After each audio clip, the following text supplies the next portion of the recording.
보디발에게 팔았더라. 아멘. 오늘 말씀의 제목은요, 꿈은 거꾸로 가는 것처럼 보인다. 꿈은 거꾸로 가는 것처럼 보인다. 37장에서부터 야곱의 족보 이야기가 시작됩니다. 요셉을 중심으로 한 이야기인데요, 17세 소년으로 가나안 땅에 또 아버지와 함께 지내면서 형들과 양떼를 치고 있었습니다. 그런데 이제 이복 형제들과 같이 지내는 과정에 형들의 잘못을 아버지에게 고자질하는 그런 야곱의 모습이고요. 또 아버지 야곱은 이 라헬의 맏아들 요셉을 다른 자녀들보다 더 사랑합니다. 편애하여 채색 옷을 입히고 특별한 어떤 상속자, 후계자의 그런 지위를 두게 되죠. 형제들과의 관계가 좋지 않은 가운데 요셉이 꿈을 꿉니다.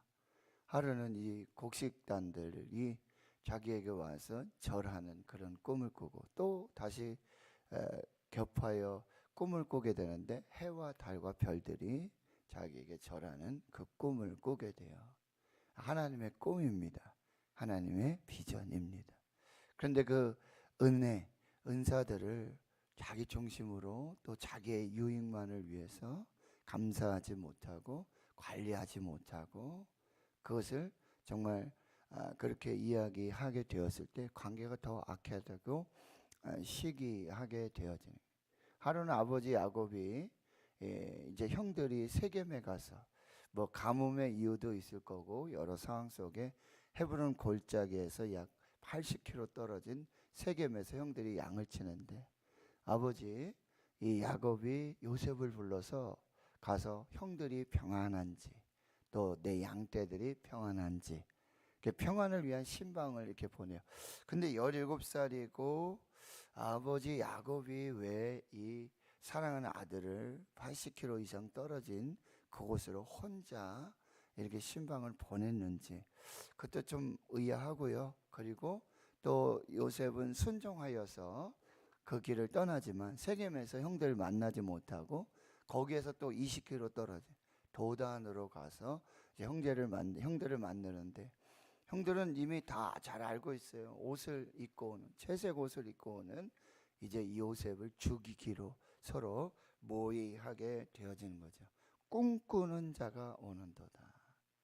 형들 사이에 고자질하고 또 아버지의 또 편애를 받는 것도 자기들 좀 이해하지만, 그러나 이 꿈을 꾸고 정말 꿈대로 그렇게 이루어질 것인가, 이런 부분에 대해서 많은 이 불평과 불만이 있고 결국 이 꿈을 이루지 못하도록 하게 하겠다는 그 계획을 이제 실행하게 되어지는데요. 르우벤이 우리가 그렇게 해서는 안 되겠다. 그래서 생명을 구원하고 또 피를 흘리지 않도록 해서 구덩이에 던지게 됩니다. 구덩이는 이제 물이 없는 구죠. 가뭄 또 우기에 물을 저장해서 가물어 쓸 때 사용하던 물 저장 탱크와 같은 곳인데, 그곳에다 이제 요셉을 잡아서 옷을 벗기고는 이제 그 채색 옷이 이제 무용지물이 되는 거죠. 구덩이에 쳐넣게 된다라고 하는 것입니다. 요셉은 과연 구덩이에서 무슨 일을 했을까? 또 기도했으면 어떤 기도를 했을까? 다니엘도 사자굴의 풀무불에 들어가지 않습니까? 다윗도 동굴 속에 깊이 그렇게 숨어 지내던 그 과정이 있었습니다. 요셉이 이제 그 구덩이에 들어가 있는데요, 25절 말씀에 보면 형제들은 앉아서 음식을 먹습니다. 여러분, 지금 자기 동생은 구덩이에서 그렇게 또 죽이려고 하는 그런 상황 속에서, 여러분 당시에 인신매매 같은 거 신명기 율법에도 돌로 쳐서 죽이라 그래요. 자기 형제를 구덩이에 던져놓고 거기에 앉아서 음식을 먹고 있는 형제들, 여러분 한번 생각을 해보세요. 인면수심의 모습이에요. 사람의 얼굴을 하고 있지만 동물의 짐승과 같은 그런 모습을 볼 수 있다는 거죠. 한 무리의 이스마엘 사람들이 길르앗에서 낙타들을 이용해서 향품 유향 몰락을 싣고 애굽으로 내려간다. 애굽이 등장합니다. 이제 가나안 땅의 이 사건과 역사들이 애굽으로 이어지는 이 과정이 되어지는 것이죠. 유다가 이제 자기 형제들에게 이렇게 말을 합니다. 우리가 우리 동생 죽이고 그의 피를 덮어둔들 무엇이 유익하겠는가. 그러니까 유다가 다시 새로운 제안을 하게 돼요. 뭐라고 제안하고 있습니까? 27절에 이스마엘 사람들에게 팔자. 노예로 팔자. 그리고 우리 손을 대지 말자. 우리의 동생이요 우리의 혈육이니라. 여러분 여기 자꾸 우리라는 표현이 나오고 있어요. 그렇죠? 그리고 우리의 형제고 우리 혈육이라 그러는데 여러분 지금 구덩이에 넣고 죽이는 것 그게 조금 이제 완화되어져서 이제 그를 노예로 팔겠다라고 하는 건데 똑같은 거 아니겠습니까? 그런데 이 사람들은 지금 우리라는 표현들을 쓰고 그러니까 유다의 제안은 새로운 어떤 구원, 생명을 위한 것이 아니라 악을 또 악으로 대신하고 있는 그런 모습이에요. 이게 우리 인간의 그 죄악의 본성이라는 거예요. 우리라고 하고 우리가 이제 피 흘리지 말고 우리가 죽이지 말고 우리가 동생인데 우리의 혈육인데 그를 좀 구원해야 되지 않겠느냐라고 이야기하는 이것도 악을 악으로 대신하는. 그러면 사람 죽이는 건 괜찮고 또 인신매매 해가지고 누구한테 팔아버리는 건 또 조금 난 걸까요? 똑같은 그런 죄악의 모습이라고 한다는 거예요. 그런데 27절의 하반절에 형제들이 이제 르우벤의 가장 큰 맏아들의 제안은 거절하고 넷째 이 유다의 또 제안은 그들이 청종하고 들으면서 이제 그대로 수행하게 된다라고 하는 것이죠. 이제 또 유다의 리더십을 또 좀 볼 수 있는 과정인데요. 28절에 미디안 사람 상인들이 지나갈 때 요셉을 구덩이에서 이제 끌어올립니다. 그리고 은 20에 그를 이스마엘 사람들에게 팔고 상인들이 요셉을 데리고 애굽으로 갔더라. 은 20. 당시에 노예들이 있었어요. 노예 상인들이 있었고 20세 이상에는 은 20. 그리고 이제 30세 이상 성인이 되어지면은 은 30. 은 20은 약 2, 3년 정도의 연봉. 그게 적지 않은 돈이에요. 그 형제들 유다를 중심으로 해서 이 요셉을 팔고는 그 돈을 나누어 가지게 되는 것이죠. 이 과정 속에 요셉은 침묵합니다. 요셉의 이야기 뭐 아무런 말이 나타나고 있지 않아요. 이것은 바로 예수 그리스도의 침묵입니다. 은 30에 팔리셨던 예수님, 은 20에 팔린 요셉. 근데 이사야 53장의 말씀처럼 그는 이렇게 도살장에 끌려가는 그런 재물과 같이 그럼에도 아무 소리 내지 않고 침묵하면서 여러분 이것이 어쩌면 믿음이죠. 지금 자기에게 정말 예상하지 못했던 그리고 꿈과는 거꾸로 가는 우리의 이미지 꿈은 이렇게 좀 상승하는 이미지라면 지금 요셉의 꿈은 계속 추락이에요. 나락이에요. 그리고 약속의 땅 이제 가나안 강제적으로 지금 어떻게 돼요? 노예로 팔려서 강제적으로 지금 애굽으로 가는 이런 상황들 점점점 나락으로 거꾸로 진행하는 그런 삶의 현장 속에서 여러분 생각하고 전혀 다르잖아요. 내가 꾼 꿈, 하나님이 나에게 비전을 주셨구나. 하나님이 이 꿈을 어떻게 이루어 주실까? 하나님이 주신 꿈은 결과였어요. 결과. 형제들도 자기에게 절을 하고 아버지, 어머니, 형제들 모두가 자신에게 절을 하는 이 끝이었어요. 꿈의 마지막 결과였어요. 과정은 어떻게 되는지 알 수가 없어요. 근데 지금 요셉이 기대하고 있는 것은 이 꿈을 하나님이 어떻게 이루어 주실까? 그 과정이 무엇일까? 이게 궁금했단 말이죠. 그러나 지금 거꾸로 계속해서. 그럼에도 요셉은 지금 침묵하고 있다. 하나님의 주권이, 하나님의 섭리가, 내 계획, 내 생각, 내가 원하고 바라는 것. 요셉인들 꿈을 이렇게 이루고 싶었겠습니까? 요셉이 만약에 드라마를 쓰고 각본을 쓴다 그러면 이렇게 쓰고 자기가 주인공이 돼서 그 꿈을 이뤄가는 이런 식으로 과정을 쓰고 싶지는 않았을 거예요. 그런데 지금 이 과정 속에 하나님의 섭리와 주권, 보이지 않는, 여기 르우벤의 제안, 그 다음에 유다의 제안, 그때 마침 또 이스마엘 상인들, 미디안 상인들, 알지 못하는 이 큰 그림, 하나님의 그 주권과 섭리가 계속해서 진행되고, 여러분 말씀드렸어요. 르우벤 그리고 유다, 구덩이에 빠지고 노예로 잡혀가고, 이런 모든 것은 지금 요셉의 꿈을 지금 이루지 못하게 하는 사람의 방법이잖아요. 형제들은 이 꿈이 어떻게 이루어지고 있는지를 내가 보고 싶다. 이 꿈을 저지하고 싶다. 이루지 못하도록 우리가 어떤 수단과 방법을 통해서 이 꿈을 막아야 되겠다. 그런데 반대로 역으로 보면 뭐예요?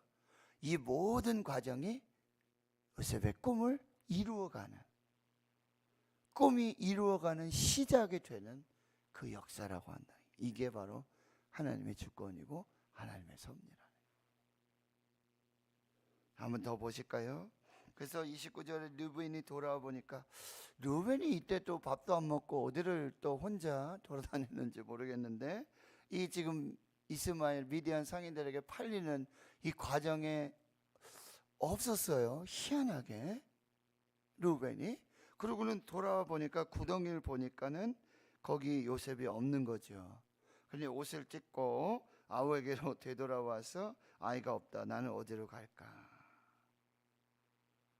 이제 마지막 이 르우벤은 요셉을 이렇게 좀 살려서 구원해서 아버지에게로 데려가서 그동안 아버지와의 관계, 이걸 조금은 좀 해결해 보고 싶은 그런 또 의도와 목적이 있었지만 이것도 다 사라지게 된 거죠.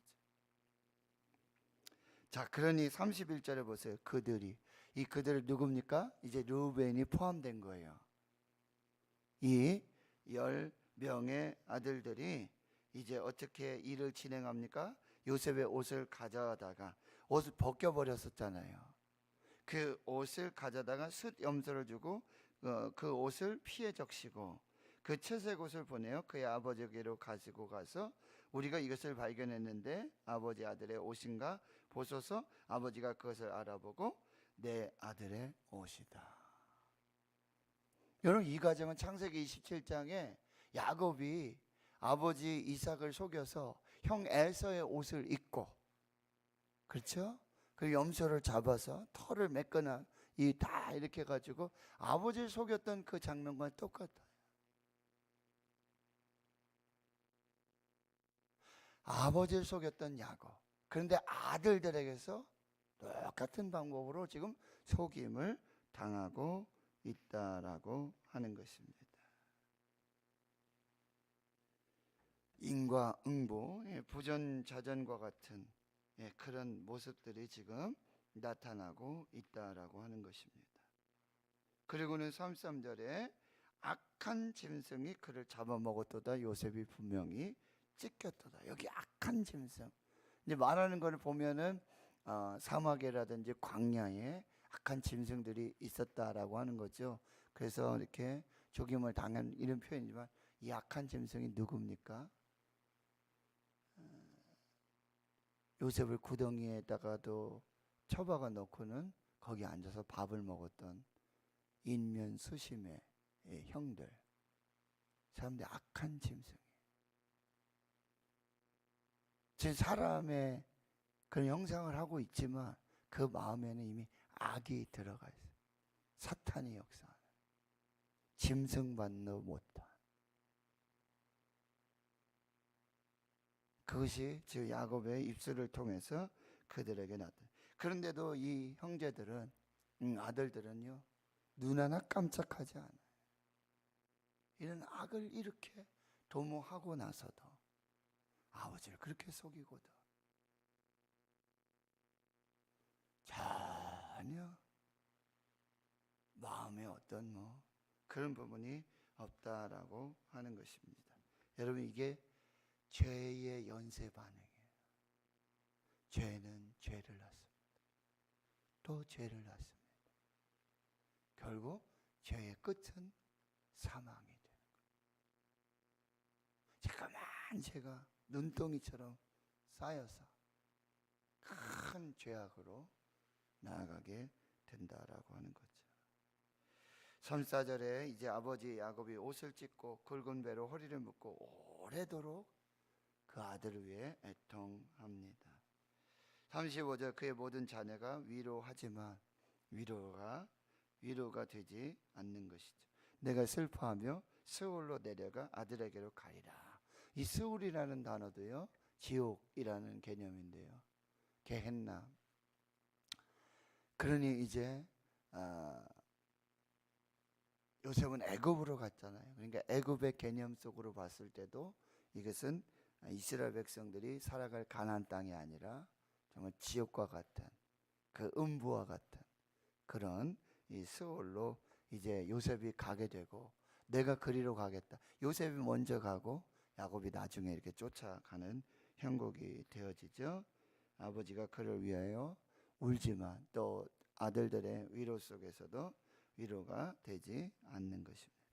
자, 그런데 36절에 또 기가 막힌 반전이 시작이 돼요. 그 미디안 사람들은 그를 애굽에서 바로의 신이 대장 보디발에게 팔았더라. 꿈이 거꾸로 가고요, 지금 끝없는 절망의 나락의 연속이 시작되지만 여기서 요셉의 인생의 끝이 아니라고 한다는 거예요. 하나님이 여길 다시 주목하고 계신다는 거예요. 이 위대한 사람들은요, 애굽에서 내려가서 바로의 신하 친위 대장 보디발에게 팔았다. 우린 이제 또 내일 새벽부터 또 새롭게 시작되는 하나님의 역사들을 이제 보게 될 것이다라고 하는 것이죠. 자, 오늘 말씀의 결론입니다. 여러분, 지금 이 악을 도모하는, 그래서 하나님의 꿈, 하나님의 비전을 중단시키고 멈추게 하는 이 악인들의 계획들, 이 도모 속에서 지금 하나님은 한 번도 등장하지 않으시고, 하나님은 안 계신 것 같고, 하나님은 침묵하고 계시고,